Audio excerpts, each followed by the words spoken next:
On my 30th birthday. My husband flew back from overseas overnight, just to spend my birthday with me. Everyone envied our relationship, until someone asked, "Ms. Grace, what's your birthday wish?" I looked around the room. Then, poker-faced, I said, "I want to divorce Marcus." My words stunned everyone. Marcus's face was particularly grim, but his displeasure quickly vanished. He blamed himself, saying, "It's my fault. I made Grace angry again." He kissed my cheek. "It's all my fault. The flight was delayed, and I was 2 hours late. I promise I'll never be late again." Marcus's childhood friend, David, tried to smooth things over. "Grace is just joking. How could anyone divorce over being 2 hours late?" Others joined in, teasing. "Grace, you shouldn't throw around words like divorce so lightly. Mr. Marcus might take it seriously, you know. You've been in a long-term relationship for so many years and finally made it work. Divorce isn't something to joke about." Exactly. Who in our circle doesn't know that Ms. Grace couldn't live without Mr. Marcus? Indeed. In others' eyes, Marcus and I were a couple who had overcome hardship to find happiness and finally made it work. We met and fell in love in college, eventually marrying. He never missed a single one of my birthdays. He knew all my preferences. For all these years, we barely even argued. How could we possibly divorce? I silently blew out the candles. Then, poker-faced, I repeated myself. "Marcus, I want to divorce you." The dinner ended on that sour note. Marcus politely saw the guests off. After everyone had left, he seemed a little impatient. He sat beside me, rubbing his temples. "Couldn't you have saved my reputation in front of everyone? Didn't I come back? What exactly are you trying to stir up? Do you really think I'd miss your birthday? Don't keep throwing around the word divorce. You're not a 3-year-old. Saying such things in front of our friends, people will take it seriously." Marcus leaned back on the sofa. His face showed clear signs of exhaustion. He lowered his head and pinched the bridge of his nose. "Please just let it go. I'm so tired. I flew back to Riverton overnight just to spend your birthday with you." He was indeed tired. After disappearing for 7 days overseas with a young actress, he'd taken a 9-hour flight back. He rushed home straight from the airport, without even changing clothes. Even, the housekeeper, told me, "Madam, your husband truly loves you." He called me right after landing, asking me to order roasted squab from Hemel for dinner, saying it's your favorite. I had nothing to say, just a faint smile. I helped him maintain his decorum. Marcus took a black gift box from his bag. His tone softened. "It's your birthday gift. Don't be angry anymore, it's my fault. Next time, I'll definitely take an earlier flight." The box opened. I recognized the bracelet inside immediately. It was the newest collection from Cartier, valued at 6 figures. But it wasn't sold separately. The newest sapphire necklace from Cartier and this bracelet were a set. 2 days prior, at the film's press conference, that new sapphire-studded necklace was worn by Chloe. Chloe was the actress he had been photographed with overseas. I looked at the box in front of me. Suddenly, I felt like laughing. During the week and a bit that Marcus was gone, he went to the Maldives. He claimed it was for the launching ceremony of a new film he was investing in. As the film's investor, he had to attend the ribbon-cutting ceremony. Afterward, he was supposedly attracting investment locally, which was why he hadn't returned sooner. A flawless excuse. I almost believed it. I didn't take the box. Instead, I handed him a stack of divorce papers. "When will you grant my birthday wish?" He feigned ignorance. "What are you talking about? I don't understand." "Divorce, that's my birthday wish." He frowned. "Are you serious?" I nodded. "Serious." Marcus's face finally turned completely cold. "Is this about Chloe and me going to the Maldives? I told you, I went for a film ribbon cutting. Are you really going to be jealous over such a trivial matter and demand a divorce? Grace, you're 30, not 13. Can you be a little more mature before making decisions?" I looked at him expressionlessly. The film's ribbon-cutting ceremony was over on the first day. The director and producer flew back to the country that very night. "So, what did you do with her in the Maldives for the remaining 6 days?" Marcus didn't answer my question. Instead, he became even more furious. It was as if, whenever he felt guilty, he could shift his blame onto others by throwing a tantrum. He always positioned himself as the victim. "I flew all this way back to celebrate your birthday with you. What else are you dissatisfied with? Why are you trying to make me angry?" Marcus kicked over the chair in front of him. "What could I do with her? What do you think I could do with her? Do you really see me as so awful?" In fact, this wasn't Marcus's first affair. In the 7 years we had been married, this was already the 3rd time. The first time, paparazzi caught him. The paparazzi called me directly, demanding 2 million. Marcus explained to me that the photos were staged. He didn't even know that actress, let alone kiss her. Yet, while claiming the photos were staged, he still paid 2 million to buy them. Afterward, he said, "The company is in its IPO phase, we can't afford any negative press. It's better to avoid trouble. Just consider it paying to avert disaster." The second time, I found a lipstick stain on his shirt. He also explained it to me. It was Olivia's. She's my assistant.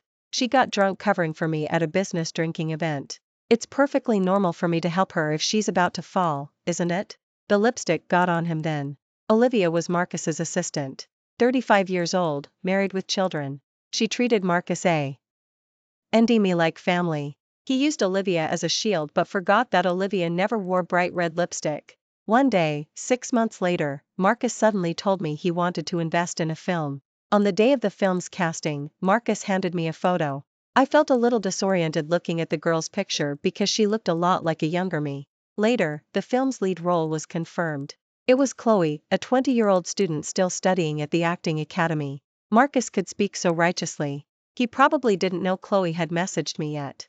It was a photo. Marcus was lying in bed. A shirtless photo. Chloe sent it, then quickly unsent it. She sent 3 crying puppy emojis in a row. "I'm so sorry, Ms. Grace, my hand slipped. I clicked the wrong button. Please don't misunderstand. I went to the room this morning to wake Mr. Marcus up and thought it would be funny, so I casually took a picture. I originally meant to send it to him, but I clicked the wrong person. Ms. Grace, don't worry, I am absolutely not the type of woman who gets ahead through casting couch deals. Mr. Marcus and I are completely innocent." Chloe used a string of exclamation points, trying to prove her innocence. I believed nothing had happened between them, but didn't refuse her advances, which meant something had happened, or it was just a matter of time. I saved that photo and handed it to Marcus along with the divorce papers. "If the papers are fine, just sign them. Let's not waste each other's time." A different emotion finally appeared on Marcus's face. He took several deep breaths, trying to calm himself. "You're divorcing me just because of a picture? Everyone stayed in the same mansion over there. The night before, they got drunk." "Enough." He tried to explain himself again. I cut him off directly. "Enough. No matter how much you explain, I only have one thing to say: divorce. Do you understand, divorce?" Marcus looked at me in disbelief. "I told you not to keep throwing around the word divorce. Did you really think I wouldn't take it seriously?" He didn't even look at the divorce papers. He snatched them, tore them to shreds, and threw them into the trash can. Before he left, he said, "Even though you've been unreasonable all night, I still wish you a happy birthday." "My happy birthday means divorcing you." I left him speechless, unable to retort. He turned and fled from my sight. Marcus went to take a shower. His phone was on the table. After all these years of marriage, all his passwords were my birthday. I never looked at his phone. But this time, on a whim, I picked up the phone. I entered my birthday. The password showed an error. It seemed he had changed the password at some unknown point. I gave a self-deprecating laugh. The answer was right in front of me, wasn't it? By the time Marcus came out, I had already gone upstairs to bed. I felt the bed next to me dip. Marcus put his arms around me from behind. He whispered in my ear, "Wife, I'm sorry. I was wrong." Before I could push him away, his kisses landed on my face, my ear. His hands also began to wander. With his increasingly fervent breaths, his tone became agitated. "Grace, I love you. Don't leave me." By the end, his voice held a plea. If it had been a few years ago, I would have succumbed to his advances. Marcus had a handsome face. In high school, he was the well-known heartthrob of our school. And his physique was beyond reproach. To be honest, when I pursued him back then, it was purely for his body. But now, he was utterly tainted. And I wasn't willing to settle for the rest of my life. The affair would be a thorn in my heart, tormenting me with sharp pain from time to time. Rather than letting it stay there, I would rather pull it out completely. I pushed him away. I sat on the edge of the bed and lit a cigarette. He was surprised. When did you start smoking?" "I started a long time ago. I quit for a while. And started again the night I lost our first child. I blew smoke rings, replying coldly, "I don't remember." The phone rang at that moment. Out of the corner of my eye, I saw the caller ID. Chloe. Marcus hastily hung up the phone. But the calls kept coming relentlessly. I chuckled softly. "Answer it. The young girl must have something urgent to call so late at night." Marcus still didn't answer and simply turned off his phone. But the next second, Chloe called my phone. As soon as I answered, a chaotic voice came through. Ms. Grace, hello. I'm so sorry to call so late, but Mr. Marcus isn't answering his phone, so I wanted to ask, is it mandatory to drink with director for this film? It was very noisy on the other end of the line. I could faintly hear a man's voice. He said, Chloe, don't run. Why are you running when you haven't even had a drink? She sounded quite anxious. The girl's voice even had a slight sob. On one hand, her future. On the other, her integrity. For a 20-year-old girl, this was indeed a tricky situation. I handed the phone to Marcus, who was in front of me. Director is your guy. You talked to him. The director of this film was Ethan. He was Marcus's college classmate. He was a decent guy, whose biggest love was drinking. His business drinking events must have scared the girl. Marcus impatiently took the phone. He immediately reprimanded Ethan severely. Before hanging up, he seemed to remember they were currently partners. He then buttered him up, saying, if you want to drink, I'll have Grace join you another day. Ms. Grace can drink anyone under the table. My relationship with Marcus was quite complicated. During those worst years, Frank, my dad, became addicted to gambling. He would gamble and lose, then drink, then hit me. Whenever he hit me, I'd hide in the stairwell. Until found me and took me home. Marcus lived upstairs from me. His family situation was quite similar to mine. He also came from a single-parent home. However, his mother had passed away from illness, while my mother had abandoned me and run off. My dad blamed me for my mom leaving. Drunkenly, he would beat me with a stick while cursing. The old bitch gave birth to a little bitch. Why don't you go die? Go die. My head was bleeding from a wine bottle impact. Before I lost consciousness, I saw Marcus appear at my doorstep. When the police siren sounded, he was rushing me to the hospital. Later, my dad was imprisoned. After my dad got out, he would cry hysterically, begging for my forgiveness. He was so erratic. When drunk, he would hit me. When sober, he would apologize. This cycle repeated many times. My dad eventually died of stomach cancer. Every after that, I spent at Marcus's house. During the years we relied on each other, I said more than once, I hate drinking. I hate men who drink. Marcus's smile was radiant back then. Well, I'm allergic to alcohol, and drinking would kill me. We're practically a match made in heaven. But later, I repeatedly had to pick up a wine glass, appearing at Marcus's negotiation tables. I was the one who shielded him, taking drink after drink. I was the one who helped him secure one deal after another at those business drinking events. The man who once swore never to touch alcohol, in his eyes, had turned into a drinking god who could drink anyone under the table. I remember 3 years ago, on the night I lost our child. I stayed alone in the mansion. My whole body ached. The pain spread from my limbs to my bones. Only under the numbness of alcohol could the suffering lessen slightly. Later, Marcus found me. He bent down to treat the wounds on my wrists. His voice was soft and warm, but it sent shivers down my spine. He said, the way you look when you're drunk reminds me of your dad. My thoughts were pulled back to reality. After hanging up the phone, Marcus again embraced me from behind. Ethan can be a bit heavy-handed. I was afraid he'd scare the young girl. The show just started filming. It wouldn't be good if any negative publicity broke out. I nodded faintly. Sensing my coldness, Marcus frowned. What's wrong? Still jealous? There's really nothing going on between me and that young girl. If it were any other actress, I would still have reprimanded Ethan. No, I'm not jealous. Then what's wrong with you? I turned and looked into his eyes. Marcus, let's get a divorce. I pulled out another copy of the divorce papers and handed it to him. Either you sign it calmly, or we can drag this out until we're both exhausted, and then you sign it. Marcus hadn't gotten this angry in a long time. He was almost hysterical with rage. Fine, I'll tell you this, if I sign today, there will be no chance of us ever getting back together. Grace, I'm telling you, even if you come back pleading me later, it won't matter. I'm sick of your impulsiveness. I just calmly handed him a pen. Okay. He was like someone punching cotton. He stared at my face for a long time, unable to utter a single word. Finally, he slammed his name down on the papers, grabbed his clothes and stormed out. I secretly delighted as I watched his retreating back. No one told me that birthday wishes spoken aloud are more effective. I didn't expect the divorce to go so smoothly. Before preparing the divorce papers, I had consulted 5 lawyers. Marcus was a calculating person. I didn't want to lose out on the asset division. It took me 3 months in total to draft the agreement. I had expected some back and forth, but to my surprise, Marcus just glanced at it and signed. I had a wonderful night's sleep, then called a moving company. I didn't want this house. The 2 downtown penthouses and a suburban estate were mine. When returned, he saw workers carrying a dumpster out. What are you doing? Put that down. In the trash can were some miscellaneous items I had discarded, the giant stuffed bear Marcus gave me in high school, the preserved roses he gave me for my 17th birthday, the oil painting he personal ly painted for me when I was 18, the evening gown he gave me when I was 20, and all the letters we'd exchanged over the years, the movie ticket stubs from films we'd watched together. Things I once cherished as treasures were now in the trash can. Who told you to touch these? Marcus yelled at the workers. The workers exchanged glances.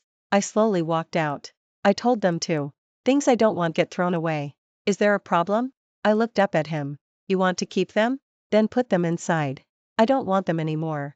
Marcus took a deep breath. What exactly are you still doing? I tilted my head, looking at him. Didn't we get divorced? Don't rush me, I'm moving out today. Only then did he recall the divorce papers he'd signed 2 days ago. Marcus gritted his teeth. Haven't you made enough trouble yet? I scoffed. Do you want to see who's making a scene right now? He angrily kicked over the preserved roses. Fine, throw them all away. Just get rid of everything. Until he saw the letter I wrote to him when I was 14. In the letter, I had written, Marcus, I have nothing left, but at least you're still here with me. Naive handwriting. With a small heart at the end of the sentence. Aunt's elegant handwriting was also on the next line, I will stay with you, always with you. That was our 14-year-old selves. What a pity. We could never go back. Marcus froze in place. I don't know what he was thinking in the 10 minutes I was gone. But my heart felt no ripple of emotion. The past cannot be chased. Let what's past be past. No one should live forever in memories. People do change, in the end. I carried my belongings downstairs. As soon as I stepped out the front door, I ran into Chloe. She was rubbing her tear-reddened eyes. Ms. Grace. Chloe turned her head and saw Marcus standing at the door. She cried wah, and threw herself into Marcus's arms. Mr. Marcus, you have to stand up for me. Is it because I didn't drink with director that he brought in a new co-star and is giving her tons of extra screen time? The more Chloe thought about it, the more wrong she felt. The co-star scenes are going to outnumber mine, the lead actress. Don't you think someone is setting me up? Marcus's hand froze in midair. He looked up, hesitant to touch her. Finally, he just frowned. Stop crying for now. I'll call and ask. I don't know what Marcus said to Ethan. When they hung up, I was moving the last box. I looked up. Marcus, his face grim, walked over to me. Why do you have to involve another young girl in our personal affairs? I was a bit baffled. I don't understand what you're talking about. Marcus took a deep breath. Promise Summer's female co-star is your person, isn't she? Why are you giving her more screen time? Just because Chloe accompanied me on a business trip to the Maldives, you hold a grudge and want to target a young girl? Hearing this, Chloe puffed out her cheeks and rushed over. She pointed at me angrily. Ms. Grace, I even thought you were a nice person.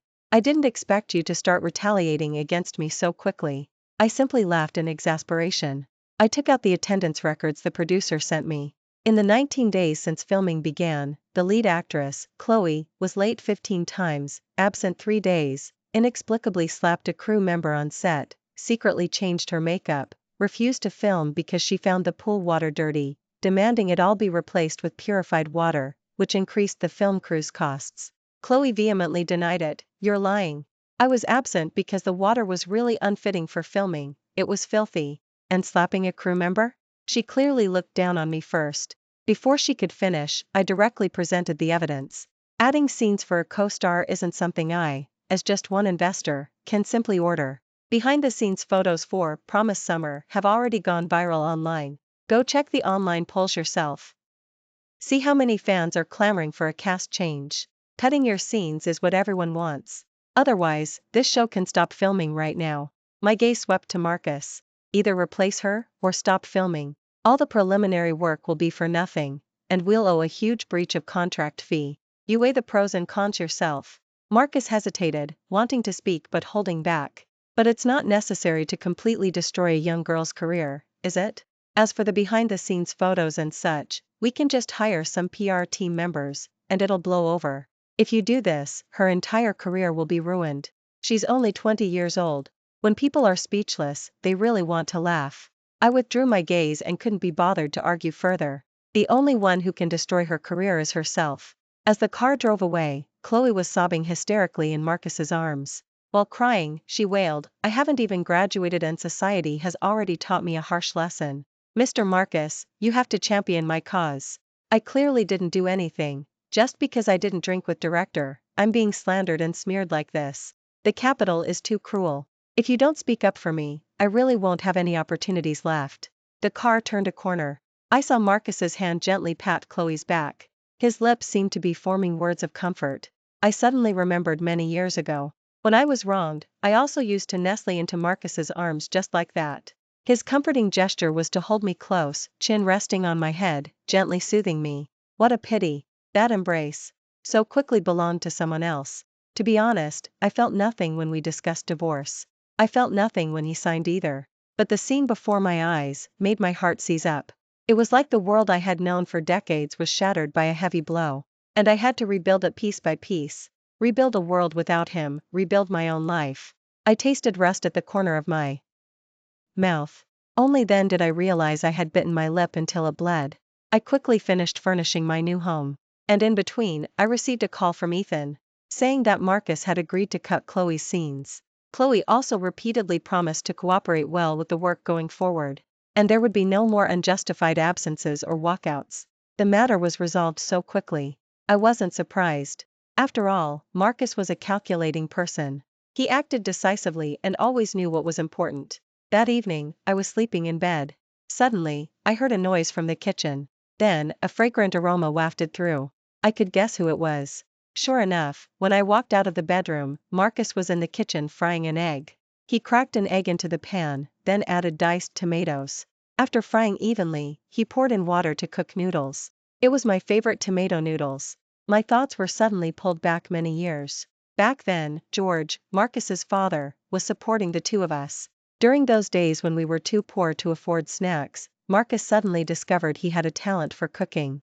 He picked hawthorn berries by the roadside, caramelized sugar, coated them, and let them dry. The candied fruit skewers he made were indistinguishable from those sold outside.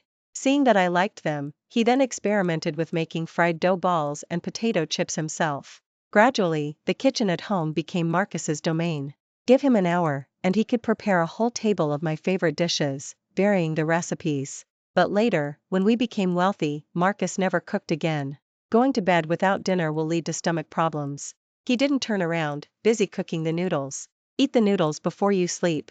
Your favorite tomato and egg noodles. I didn't move. Standing behind him, watching his back. We're already divorced. His hands froze in place. You always used to say you wanted to eat this, but I never had time to make it. Now I finally do.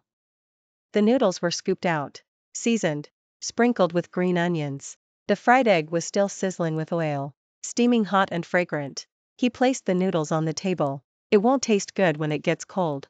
I didn't pick up my chopsticks. I flicked the ash from my cigarette into the noodle bowl. Once it's dirty, you can't want it anymore. Marcus calmly untied his apron and turned off the range hood. Then he turned around. His eyes were red-rimmed, staring at the bowl of noodles for a long time. "Grace, I know I was wrong. And honestly, there's really nothing between me and that girl. We've been together for so many years. Are you really going to deny our past over such a small thing? I promise you, I'll keep my distance from now on. I won't make the same mistake again. I love you. You'll always be Mrs. Marcus. Let's go back to how things were before, okay?" I believed his promises were sincere. And he truly knew he was wrong. Just like my dad after he sobered up. He would say the same thing. "Grace, please forgive your dad just this once. Your dad will never hit you again." My forgiveness only led to him becoming worse each time. Until finally, I was completely scarred. I was the one who had to rebuild myself over and over. While they were always making promises. Always saying, "Next time, I won't do it." I began to re-examine my life. Picking up the fields I once excelled in. I worked out, did yoga, took care of my hair. I rebuilt myself from head to toe. I consolidated my resources. I started selecting projects, negotiating collaborations, choosing directors, and casting actors. The film and television industry was where I shone. I had stumbled here before. So now, I would rise again in this field. At first, Marcus would occasionally send messages and call, harassing me. Not limited to asking where his tie was. asking which shelf the stomach medicine was on. He also asked if Promise Summer had rapped and if I wanted to attend the rap party. First, I could still speak to him calmly. Later, I got annoyed and just blocked him. On the day of the Promise Summer rap party, Marcus was asked who he wanted to thank the most. Facing the camera, he said affectionately, "The person I'm most grateful for is my wife. It was her encouragement and support that allowed me to firmly choose this path." My forwarded the video to me with a vomiting emoji. She said, "Why didn't I ever notice Marcus was such a phony before?" The reporters on site weren't to be trifled with. Soon someone quipped, "Mr. Marcus, haven't you divorced Ms. Grace? Why are you still calling someone my wife? Aren't you worried about causing trouble for Ms. Grace?" Marcus's face looked a bit awkward, but he quickly composed himself. "We're not divorced, we're just temporarily separated for certain reasons." The reporter pressed on. "We heard that before filming started, you were photographed spending a week in the Maldives with a certain actress. Is that true?" Marcus's face grew darker and darker. "As a journalist, you should have professional ethics. I hope you'll stop bringing up groundless rumors and impractical things." Until someone released the footage taken in the Maldives. The rap party instantly turned into a trap. But luckily, any publicity is good publicity. This scandal genuinely boosted the popularity of Marcus's show. Afterward, Marcus and Chloe were mockingly called the Maldives. That very night, Chloe was so angry she posted on social media, "I have a leading lady's script, not the other woman's. I've never been the other woman." Soon after, videos of her slandering and setting up the director were unearthed. It was then that I found out. Ethan hadn't actually forced her to drink that night. He had even sent her a message, expressing concern, "If you're not feeling well, you girls don't have to attend tonight's business drinking event." Chloe had shamelessly insisted on going along. And then acted like a spoiled princess the table, offending all the partners present. To help her save face, Ethan suggested she drink one glass to apologize to the leaders. Chloe then orchestrated a scene where she pretended to be forced to drink by the director. Afterward, she even passive-aggressively posted on Twitter, "I was set up by the Capitol." Everyone jumped on the bandwagon. More behind-the-scenes videos of Chloe acting difficult on set were released. Someone even exposed her falsified audition scores. Her endorsements were replaced, and her Twitter account was banned. She instantly became a pariah, despised by everyone. Forever branded as the other woman. In between, I received a call from Chloe. She essentially believed her downfall was all my fault.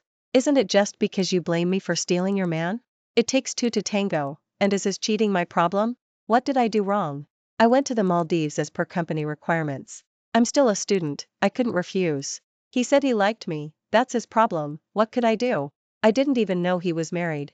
Originally, there was nothing going on between Mr. Marcus and me. I respected him greatly. But since you're pushing me, then I really will start something with him. Grace, don't you dare regret this. You brought it all upon yourself." Maya and I saw the news and laughed ourselves silly, rolling around on the bed. This girl is contradicting herself. One minute she says she didn't know he was married, the next she says she did. And she's treating your unwanted man as a prize? She must be crazy. She says she'll latch onto Marcus to make you regret it? You're too happy to regret anything. My work grew increasingly busy. Although we were in the same circle, my interactions with Marcus became fewer and farther between. I only knew that on the night Chloe messaged me, she privately posted an announcement video on Twitter, unilaterally claiming she was in a relationship with Marcus. Marcus was so startled that he issued a cease and desist letter overnight, disclaiming any connection. I don't know her, I'm not familiar with her, and there's no relationship whatsoever. I ask a certain actress to stop fabricating stories. But just minutes after his cease and desist letter was sent, the paparazzi revealed explicit messages he had sent to Chloe. "Chloe, I want you." Amidst the uproar across the entire internet, this farce brewed online for a month. During this time, I was busy arranging preparations for a new show. Then one day, Marcus suddenly called me, asking what brand of laundry pods I used before. At that time, I was getting a massage. The new Thai massage therapist had a heavy hand. I subconsciously reminded, "Softer, that hurts." Marcus paused for 2 seconds. Then he asked coldly, "What are you doing? Who are you with?" I ignored him and hung up the phone directly. 2 days later, I received another call, this time from Marcus's assistant. "Madam, Mr. Marcus drank alcohol and is now having an allergic reaction. He just had his stomach pumped at the hospital. Please come see him." Marcus couldn't drink alcohol. He was using self-harm to force me to see him. I stared coldly at the ceiling. No. The next second, Marcus's voice came from the other end of the line. His voice sounded incredibly weak, even on the verge of tears. Even if I die, you still won't come to see me? He wouldn't die.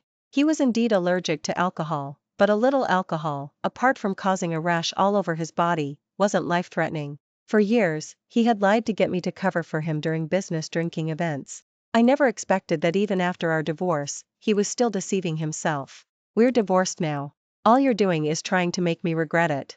But, I won't regret it anymore. He was silent for a long time on his end.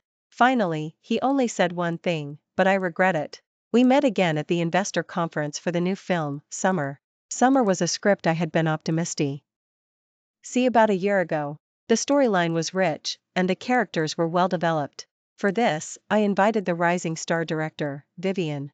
She said she could direct this, but her younger brother had to be the male lead. She turned and pulled a man to stand in front of me. This is my brother, Leo. I knew this actor. He had been nominated for Best last year after only 3 years in the industry. Young and charismatic. In fact, Leo was already on my list of potential male leads. He was handsome and sunny, yet possessed an air of melancholy. A perfect fit for the male lead's character. I had always been concerned his acting fee would be too high for me to afford. I didn't expect Vivian to bring him right to me. Leo extended his hand and greeted me politely. Leo. Grace. Vivian smiled mischievously. So, we have a preliminary agreement. My dear brother, why don't you treat the ladies to dinner? Our group laughed and walked out. Just then, Marcus suddenly appeared before us. His face was stern, and his gaze was unfriendly. Is there something you need? I asked him. Yes. Marcus handed Leo a script. It's an S-tier historical drama with a huge budget. Your look perfectly matches our casting requirements, Mr. Leo. Please take a look. Leo looked a bit bewildered. I respectfully decline. I just signed a contract with Ms. Grace, so I'm fully booked. Marcus persisted. Would you reconsider? It's a project with hundreds of millions in investment, starring multi-award-winning actress Victoria. And Henry, a veteran actor, will be your scene partner. I knew about Marcus's project. There wasn't a single role that suited Leo. He wasn't genuinely there to discuss cooperation, he was just looking for trouble. I shielded Leo behind me. Are you alright, Mr. Marcus? Leo is under my wing now. Is it fair to poach talent from someone else? Marcus stared at me in disbelief. Your person? Yes, my person. In that instant, I saw bewilderment and helplessness in his eyes. Dinner with Vivian and Leo was delightful. We had a great conversation and reached a preliminary filming agreement. At the dinner table, I didn't drink any alcohol. After the dinner, I drove the siblings, who had been drinking, home. I knew Marcus's car was following us. I parked the car in front of Vivian's house. Marcus only relaxed when he saw a man and a woman get out of the car. Afterward, I said goodbye to the siblings. Out of politeness, Leo got out and hugged me. I vaguely saw that Marcus in the corner looked like he was grinding his back teeth to dust. I didn't leave immediately. Instead, I walked directly toward Marcus. Are you following me? Soon after, Marcus emerged from the shadows. Can we talk?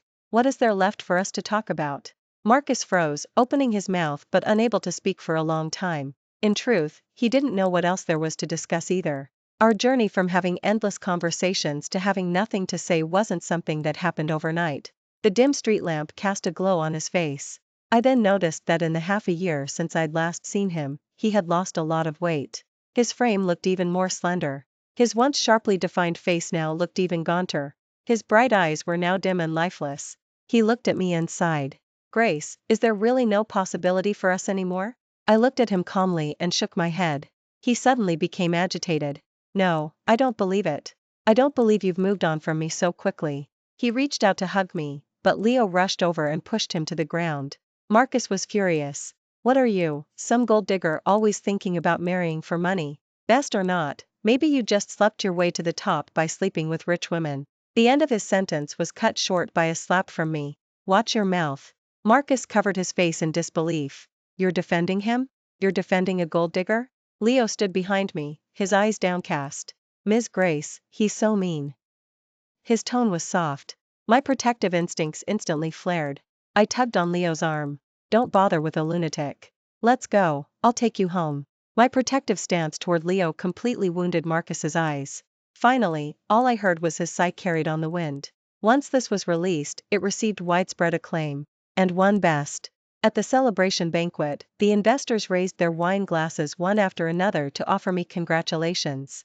The moment I picked up my wine glass, the red wine in front of me had been swapped for grape juice. Leo leaned in close to my ear. His eyes were sparkling. "If you don't like drinking, don't force yourself." I was stunned. "How did you know?" He blinked. "I noticed a while ago that you don't like to drink, and you don't like the smell of alcohol. Don't force yourself to accept things you don't like." Faced with his ardent gaze, I turned my body to look at him. "Well, it's not entirely out of the question to try." Yes, that's right. I had always known about Leo's feelings.